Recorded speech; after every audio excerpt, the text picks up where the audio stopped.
Assalamualaikum warahmatullahi wabarakatuh.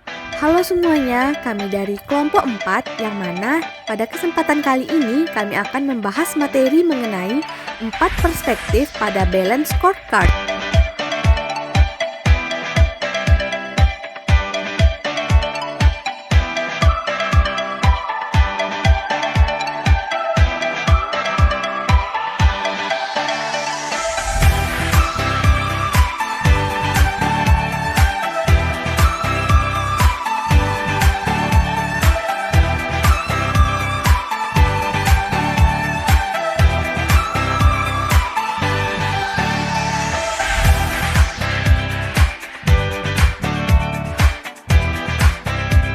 Apa itu balance scorecard?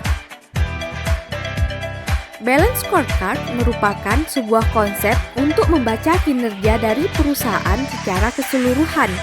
Inti dari balance scorecard adalah adanya keseimbangan dalam memandang kinerja bisnis dari perspektif keuangan dan non-keuangan, kinerja jangka pendek dan jangka panjang, kinerja internal maupun eksternal yang terkuantifikasi dalam suatu skor. Selanjutnya, 4 perspektif pada balance scorecard. Ada 4 perspektif pada balance scorecard yang dapat digunakan untuk mengevaluasi kinerja perusahaan. 4 perspektif tersebut adalah 1. Keuangan, 2. Pelanggan, 3. Proses bisnis internal, dan 4. Pembelajaran dan pertumbuhan. Perspektif yang pertama adalah keuangan. Perspektif keuangan merupakan salah satu alat yang digunakan untuk mengukur kinerja perusahaan. Pada tahap ini, yang ditekankan adalah sebuah kinerja keuangan yang baik dengan tujuan untuk memenuhi harapan dari stakeholder. Perspektif keuangan erat kaitannya dengan pemasukan dan pengeluaran perusahaan. Dengan kata lain, perusahaan harus mampu mengelola keuangan dengan baik agar keuangannya terus stabil. Perspektif yang kedua adalah pelanggan. Dalam perspektif ini, yang pertama kali harus dilakukan oleh perusahaan adalah penentuan segmen pasar pelanggan yang akan menjadi target yang ingin disasar perusahaan. Perspektif pelanggan berkaitan erat dengan cara perusahaan melayani pelanggan. Perspektif yang ketiga adalah bisnis internal. Perspektif bisnis internal merefleksikan proses-proses kunci di perusahaan yang dapat dioptimalkan, yang dapat meningkatkan value proposisi, yang dapat menarik dan mempertahankan pelanggan. Dalam menciptakan sebuah nilai bagi pelanggan dan memberikan finansial yang baik, maka dibangun sebuah mata rantai yang terdiri dari 3 proses bisnis, yakni 1. Inovasi, 2. Operasi, 3. Layanan purna jual. Perspektif yang keempat adalah pembelajaran dan pertumbuhan. Dalam perspektif ini, perusahaan dituntut untuk mampu membangun sistem yang memungkinkan adanya pengembangan sumber daya manusia, sistem organisasi dan sistem informasi sebagai kunci peningkatan kinerja perusahaan secara berkesinambungan. Ada 3 kategori utama untuk perspektif pembelajaran dan pertumbuhan, yaitu 1. Kapabilitas kerja, 2. Kapabilitas sistem informasi, dan ketiga, iklim organisasi. Baiklah, kita masuk ke pembahasan selanjutnya mengenai operating income dan evaluasi strategi. Yang pertama, yaitu operating income, merupakan hasil yang didapat langsung dari kegiatan operasional suatu perusahaan. Yang kedua, yaitu evaluasi strategi. Analisis strategis pendapatan operasional memungkinkan perbandingan hasil operasi satu periode dengan periode yang akan datang. Komponennya, yang pertama yaitu growth component, yang kedua price recovery component, dan yang ketiga adalah productivity component. Kita masuk ke pembahasan selanjutnya mengenai analisis strategis operating income. Yang pertama yaitu growth component, mengukur perubahan pendapatan dan biaya dengan menjual lebih banyak atau lebih sedikit unit dengan asumsi tidak ada perubahan harga output dan input atau efisiensi. Yang kedua yaitu Price Recovery Component, mengukur perubahan pendapatan dan biaya semata-mata sebagai akibat dari perubahan harga output dan input. Yang terakhir yaitu Productivity Component, mengukur penurunan biaya input dengan menggunakan lebih sedikit input, lebih baik dengan cara campuran yaitu menginput dan mengurangi kapasitasnya. Selanjutnya, Growth Component, efek pendapatan of growth, mengukur peningkatan pendapatan dikurangi kenaikan biaya dari penjualan lebih banyak unit tahun sekarang dibandingkan tahun sebelumnya, menggunakan harga output dan harga input, efisiensi dan hubungan kapasitas. Untuk menghitung growth component, kita bisa menggunakan rumus, yaitu unit penjualan aktual tahun sekarang dikurangi dengan unit penjualan aktual tahun sebelumnya dikali dengan harga penjualan per unit tahun sebelumnya. Selanjutnya, Price Recovery Component, efek pendapatan dari Price Recovery, mengukur pengaruh perubahan harga dalam pendapatan dan biaya untuk memproduksi dan menjual unit pada tahun sekarang. Untuk menghitung Price Recovery Component, bisa menggunakan rumus harga penjualan per unit tahun sekarang dikurangi dengan harga penjualan per unit tahun sebelumnya dikali dengan unit sebenarnya dari output yang terjual. Selanjutnya, Productivity Component, menggunakan harga input sekarang untuk mengukur bagaimana biaya telah menurun sebagai akibat dari penggunaan input yang lebih sedikit. Campuran input yang lebih baik dan atau kapasitas yang lebih sedikit untuk menghasilkan output sekarang dibandingkan dengan input dan kapasitas yang akan digunakan pada tahun sebelumnya. Contoh kasus, sebagai hasil dari tindakan yang diambil, kualitas telah meningkat secara signifikan pada tahun 2015. Sementara pengerjaan ulang dan biaya unit pemutar DVD menurun. Brian telah mengurangi kapasitas produksi karena kapasitas tidak lagi diperlukan untuk mendukung pengerjaan ulang. Brian juga menurunkan harga jual DVD flyer untuk mendapatkan pangsa pasar dan penjualan unit meningkat. Informasi tentang periode saat ini tahun 2015 dan periode terakhir tahun 2014 dapat dilihat pada tabel berikut.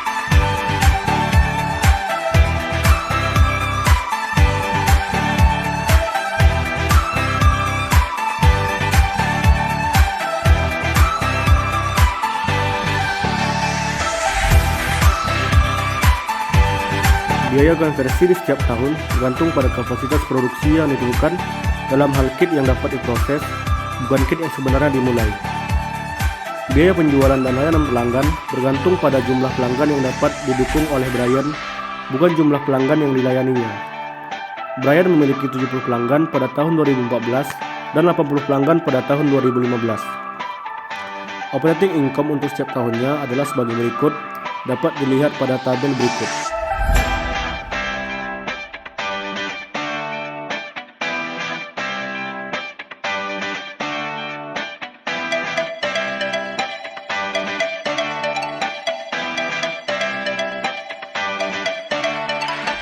Satu, the growth component.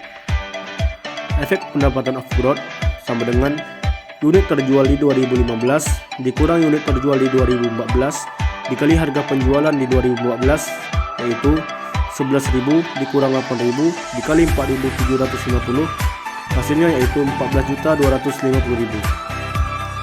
Bahan langsung yang akan dibutuhkan pada tahun 2015 untuk memproduksi 11.000 unit, tidak lagi 8.000 unit seperti yang diproduksi pada tahun 2012 dengan asumsi input-output 2014 hubungannya berlanjut hingga 2015 sama dengan 13.750 dikali 10.000 dibagi 8.000 dikali 11.000. Biaya konversi dan penjualan kapasitas layanan pelanggan tidak akan berubah karena ada kapasitas yang memadai pada tahun 2014 untuk mendukung keluaran tahun 2015.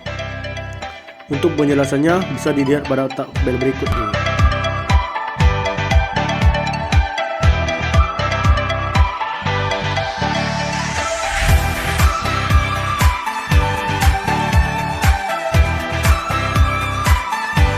Singkatnya, peningkatan bersih dalam pendapatan operasional sebagai akibat dari komponen pertumbuhan dapat dilihat pada tabel berikut ini.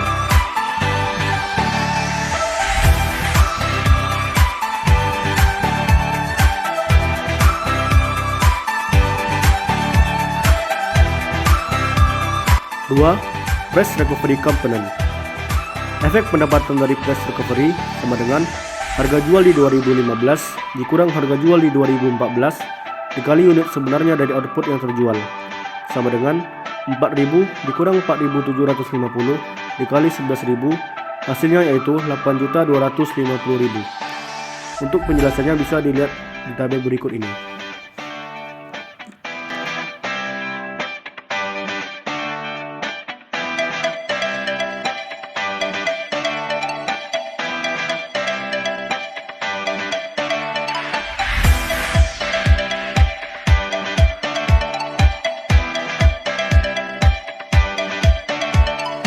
Singkatnya, kenaikan bersih dalam pendapatan operasional sebagai hasil dari komponen pemulihan harga sama dengan bisa dilihat pada tabel berikut.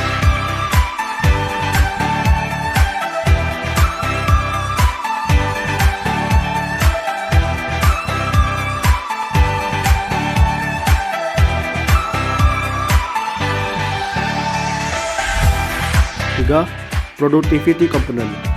Untuk penjelasannya bisa dilihat pada tabel berikut.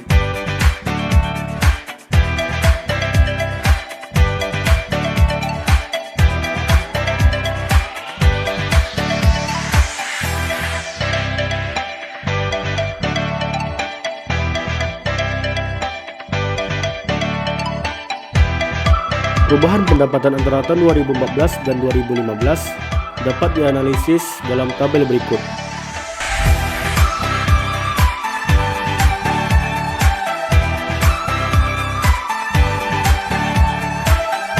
Analisis pendapatan operasional menunjukkan bahwa sejumlah besar peningkatan pendapatan operasional dihasilkan dari strategi kepemimpinan biaya Brian. Perusahaan mampu meningkatkan kualitas dan meningkatkan penjualan. Komponen pemulihan harga menunjukkan bahwa Brian mengurangi harga untuk bersaing di pasar, tetapi Brian juga meningkatkan produktivitas bahan langsung dan mengurangi kapasitas biaya konversi karena pengerjaan ulang menurun. Harga yang lebih rendah dan kualitas yang lebih tinggi mendorong penjualan. Baiklah, yang selanjutnya unused capacity. Unused capacity dibagi dua, yaitu yang pertama unused capacity dan cost of unused capacity. Unused capacity adalah kapasitas-kapasitas yang tersedia dan tidak digunakan oleh perusahaan selama periode produksi. Cost of unused capacity adalah biaya yang dikeluarkan untuk pembayaran sumber daya yang tidak dipakai. Biaya ini secara akuntansi masuk ke dalam biaya overhead perusahaan. Materi selanjutnya, cost of unused capacity. Cost of unused capacity atau biaya kapasitas tidak terpakai dapat dihitung ketika biaya tetap dari sumber daya penggunaan sumber daya aktual dan kapasitas efektif diketahui. Rumusnya yaitu cost of unused capacity sama dengan buka kurung amount of the allocation days at capacity dikurang actual amount of the allocation days tutup kurung dikali predetermined overhead rate.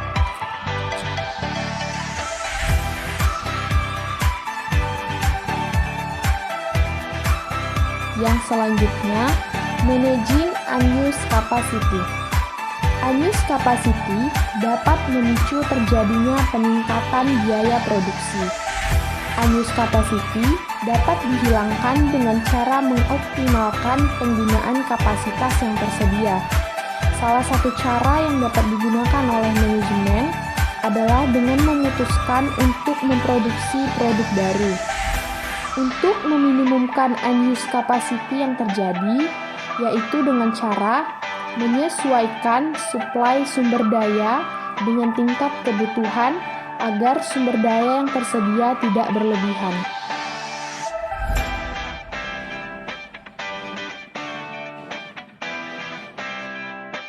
Baiklah, selanjutnya contoh permasalahan yang ada, seperti perusahaan membayar karyawan, tetapi karyawan tidak menggunakan seluruh kapasitasnya karena jumlah pengunjung yang datang berada di bawah kapasitasnya. Dengan mengetahui cost of unused capacity, maka perusahaan dapat menghasilkan sisa kapasitas karyawan-karyawan tersebut ke aktivitas yang lebih produktif yang dibutuhkan perusahaan. Baiklah, materi yang terakhir yaitu contoh soal. Contohnya, seorang karyawan dapat membuat maksimal 10 kopi tiap jamnya, atau 60 kopi tiap 6 jam. Andaikan per jam dibayar Rp30.000 dan bekerja 6 jam per hari, mulai pukul 4 sore sampai 8 malam. Pada hari Sabtu, ia menjual 60 kopi dalam 6 jam. Hari Minggu, ia menjual 30 kopi dalam 6 jam. Bagaimana perhitungan biaya dari kapasitas yang terpakai? Maka penyelesaiannya adalah biaya per jam dibagi jumlah kopi, yaitu 30.000 dibagi 10 sama dengan 3.000. Contoh tabel dapat dilihat pada tampilan video.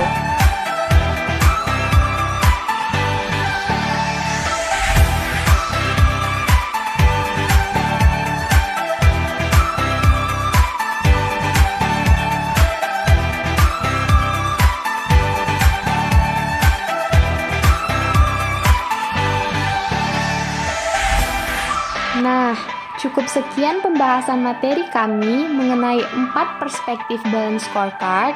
Semoga bermanfaat bagi teman-teman semua yang menonton video kami, dan sampai jumpa di video selanjutnya.